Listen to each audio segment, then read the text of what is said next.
The 10 demands of public health inspectors include a hike in the risk allowances granted to them.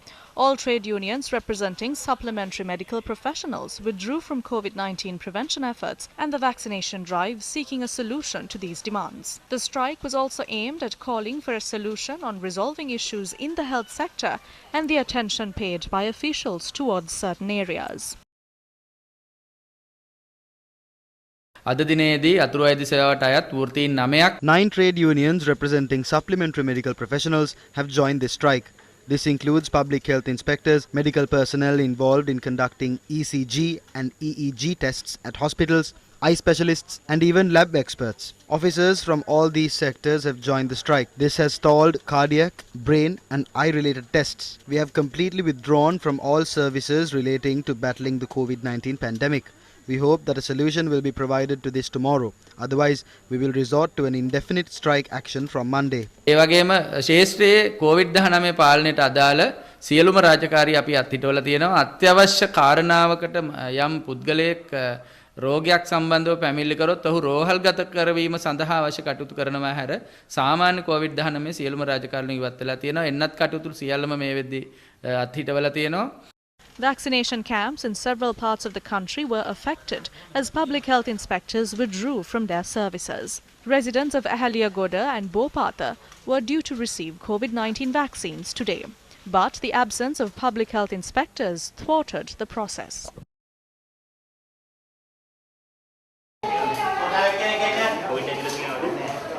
Nurses had participated in the vaccination drive following a discussion. Public health inspectors withdrew from their services at the vaccination camp held at the Children and Maternity Clinic in Kalutara North. This was the situation at public health offices across certain areas in Kurunegala. Meanwhile, paramedics and supplementary medical professionals abstained from their services today. Ravi Kumudesh, who heads the Joint Council of Profession Supplementary to Medicine, said that essential services will be in operation at hospitals despite the strike. We feel that the Health Minister, Health Secretary and other officials in the health sector are in fear of speaking during meetings with the President. When the Ministry of Health continues to act in a childish manner, it will severely impact the decisions made by the President. The Prime Minister has allowed a meeting only with the Public Services United Nurses Union. This sets a precedent to only allow discussions with those associated with them. We have been informing about this matter to the President for the last 2 weeks. මේ ක්‍රියාවලිය වෙන්නේ තමන්ට හිතවත්යයි කියා ගන්නා පුද්ගලයන් විතරක් සාකච්ඡාවට කැඳවා ගන්නා ක්‍රියාවලියක්. අපි ජනාධිපතිවරයාට මේ තත්ත්වය පිළිබඳව මීට සති දෙකක ඉඳලා වාර්තා කරනවා මේ. The trade union action launched by 3 nurses unions was called off at 7 a.m. today. Venerable Muruttetwe Anandathera of the Public Service United Nurses Union said the decision was made after receiving a favourable solution during a meeting with the President. During the meeting, President Gotabaya Rajapaksa had agreed to meet the 5 main demands of the Public Service United Nurses Union.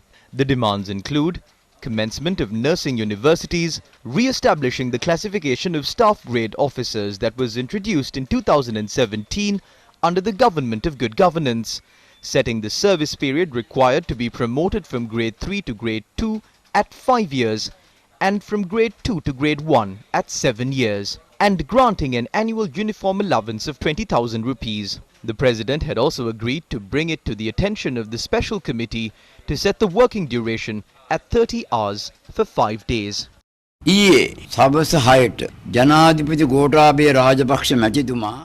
President Gotabaya Rajapaksa allowed us to meet him for an official discussion at 6 p.m. yesterday. We tabled all 7 demands during the meeting. Upon listening to those requests, the President asked Minister Pavitra Vanyarachi as to why they can't be met. He considered our request and said that they can be granted to us. He highlighted the importance of the nursing service. We were promised that 5 requests would be met immediately, while 2 other requests will be addressed during next year's budget. He approved all our requests. This is the circular.